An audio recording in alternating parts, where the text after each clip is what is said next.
सुप्रभात प्यारे बच्चों। आज पाठ में देखिए डॉक्टर कलाम जी के बारे में कुछ जानकारियाँ यहाँ पर दी है। आप उन्हें समझे, पढ़े और जानिए। फिर हम पाठ की शुरुआत करेंगे। ठीक है बच्चों। सुप्रभात मेरे प्यारे बच्चों। पाठ 3 के बाद आज हम पढ़ेंगे पाठ 4, देश के नाम संदेश।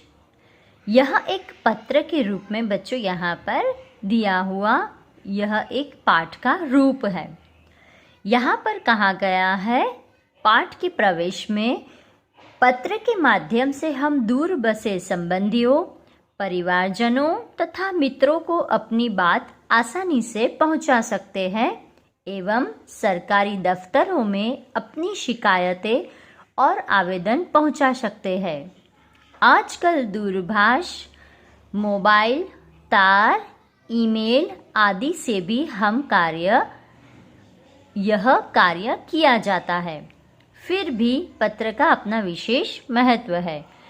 आप जानते हो बच्चों कि आज भी हम कहते हैं कि एप्लीकेशन के रूप में, मतलब हमें कुछ आवेदन करना हो या फिर हमें कुछ शिकायती पत्र लिखना हो, उसके अंतर्गत हमें अपनी बात को अगर सरकारी दफ्तरों में पहुंचाना हो तो हम पत्र का ही इस्तेमाल करते हैं। भले आप पत्र से पढ़े हो, लिखना जानते हो, पर क्या कभी आपने पत्र को सही रूप में उसके ऊपर इन कोई बात को लिखा है? नहीं ना बच्चों। तो पत्र एक ऐसा सशक्त माध्यम था पहले भी। आज इंटरनेट टेक्नोलॉजी की दुनिया में आज पत्र बेचारा भूला जा चुका है, पर कभी कभी सरकारी दफ्तरों में अभी भी इसका स्थान है। जैसे कि संदेशावाहक वाले सारे हमारे रूप, जैसे कि दूरभाष मतलब टेलीफोन हुआ करते थे, लैंडलाइन टेलीफोन। मोबाइल तो आप सभी जानते ही हो। तार मतलब पत्र लिखा करते थे। ईमेल इलेक्ट्रॉनिक मेल जो हम गूगल से जुड़ते हैं, जो आप सभी जानते हैं कि ईमेल कैसे कर सकते हैं।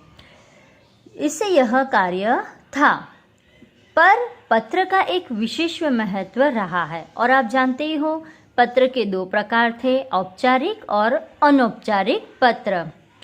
इसके बाद कहा है कि हमारे पूर्व राष्ट्रपति एवं मिसाइल मैन नाम सुनते ही आपको पता है कि वह कौन है।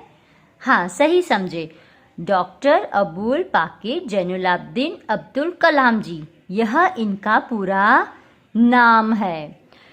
उन्होंने नई दिल्ली से 19 मई 2005 के दिन एक संदेश जिसका नाम है कि क्या आपके पास देश के लिए 10 मिनट है, इस नाम से देश के नागरिकों को ईमेल किया था।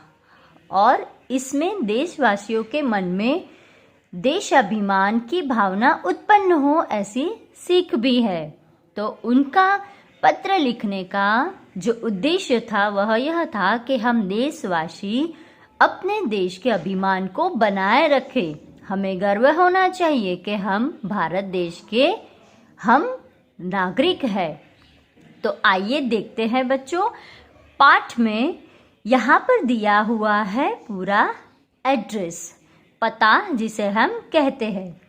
मातृछाया ऊंची शेरी, गांव मैसपुरा, तहसील भाभर, जिला बनासकाठा जो कि गुजरात में। दिनांक दी है बच्चों 24/12/2011। अब उसमें कहा है कि प्रिय मित्र हर्ष, नमस्ते। प्रिय मित्र, जब भी हम हमारे जैसे एक समान आयु के लोग होते हैं, हम जैसे ही, तो हम उन्हें प्रिय के नाम से संबोधन करते हैं। अगर बड़े हो तो आदरणीय, पूजनीय, इन शब्दों का भी हम प्रयोग करते हैं। अब यह है अनौपचारिक पत्र का रूप। इसमें बताया है कि प्रिय मित्र हर्ष, फिर कहा है नमस्ते, मैं यहाँ सकुशल हूँ, आशा है वहाँ सभी सकुशल होंगे। तुम्हारा खत मिला, पढ़कर खुशी हुई। बच्चों, पत्र की शुरुआत में आप जानते हो कि यह एक अनौपचारिक बातों की शुरुआत होती है, जो हम संबोधन करते हैं, फिर नमस्ते करते हैं, एक दूसरे की खबर पूछते हैं और फिर हम अनौपचारिक बात करते हैं। फिर आगे बढ़कर उसने कहा कि मैंने डॉक्टर अब्दुल कलाम का देशवासियों के नाम भेजा गया एक ईमेल पढ़ा, वही तुम्हारे लिए प्रेषित कर रहा हूँ। प्रेषित करना मतलब मैं तुम्हें भी बता रहा हूँ, मतलब तुम्हें लिख रहा हूँ, तुम्हें भेज रहा हूँ। अब उन्होंने क्या कहा था वह यहाँ पर अवतरण चिन्ह में बताया कि डॉक्टर कलाम अपने संदेश की शुरुआत में ही पूछते हैं, क्या आपके पास अपने देश के लिए 10 मिनट का समय है? यह प्रश्न किसने पूछा बच्चों? डॉक्टर कलाम जी ने।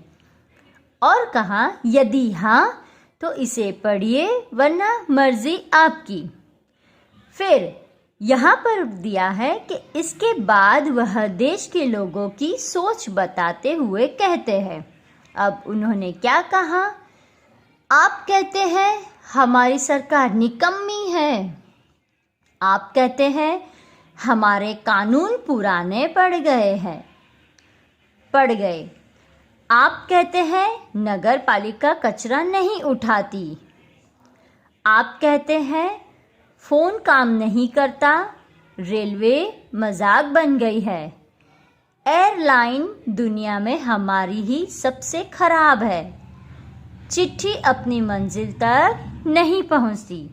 तो बच्चों, ये क्या है आप समझ सकते हो, यह एक शिकायतें हैं। क्या है? शिकायतें। और यहाँ पर जो मैं अंडरलाइन किए जा रही हूँ, इन शब्दों को आप कठिन शब्द के रूप में लिखिएगा। आज आपके गृह कार्य में ये कठिन शब्द, पाठ का नाम लिखकर, दिनांक लिखकर कठिन शब्द की शुरुआत कर दीजिएगा। ठीक है बच्चों? चलिए, इसके बाद मिलते हैं अगले टास्क में। घर पर ही रहिए, सुरक्षित रहिए।